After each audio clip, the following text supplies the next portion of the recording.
20 years ago, you published the book Abortion, A Rational Look at an Emotional Issue. And we're here to talk about the re-release of that book with Reformation Trust, 20 years after the fact. And I'd like us to start by asking you about that title. It's a rather lengthy title, almost Puritanesque in its length.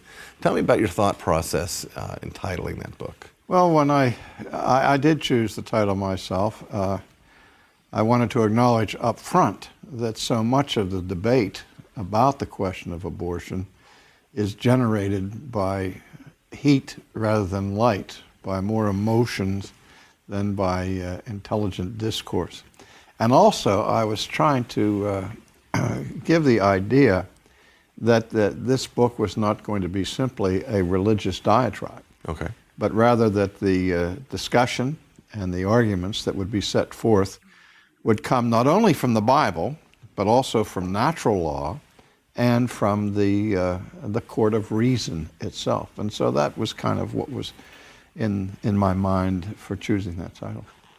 In the book, I mentioned somewhat naively my conviction 20 years ago that if we could persuade people that this was a human life that we were taking, that the debate would be over and it would be a very short time until Roe v. Wade would be repealed. And to my utter astonishment, that has not been the case. More and more and more people clearly agree. Yes, this is a human being. It's an unborn human being, but it's an unwanted unborn human being. And they have no problems with continuing the process, even though they're ready to admit that what they're doing is destroying the life of an unborn human person, living human person. You know, over the last 20 years, we've seen at some level an ebb and a flow in the pro-life movement from the evangelical church. When you look back over those 20 years, do you see or do you sense any sort of strategic errors that the pro-life movement has made? And do you have any wisdom that you'd like to see the evangelical church maybe take a different tack? I think the biggest strategic error that they've made, is their silence. Right. But when those who have stood up and protested, they have focused their attention on abortion clinics and the practitioners who are doing the abortion by picketing and protesting in front of these abortion clinics.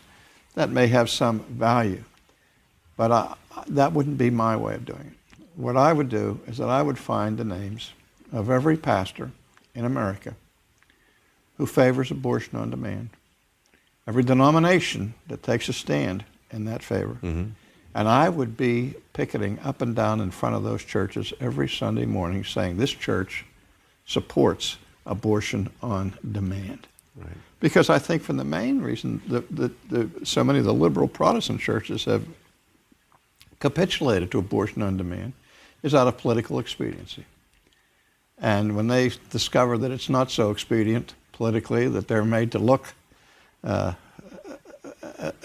for what they are, I think that would have more impact to get the church where it ought to be, because the Planned Parenthood clearly had the strategy, and it's not something we're guessing. They've stated it, that they anticipated where the opposition would come, and the opposition they knew would come from the Roman Catholic Church. Okay, so they said, how can we neutralize that? I said, well, we'll get the liberal Protestant Church to be on our side, and so you divide and conquer. Right. That's the oldest strategy in the world. And so what we have to do is that we have to call attention to the involvement and the capitulation of the liberal Protestant Church in this really Holocaust. I mean, I really can't imagine society sinking much lower than that, R.C., and it just it amazes me that it's tolerated.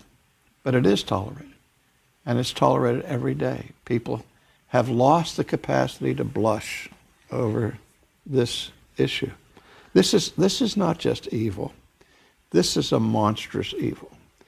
And I've been a theologian. I've spent my whole life studying theology and teaching theology. And I can tell you, if I know anything at all about God, I know that God hates abortion. And I know that he will not tolerate this forever.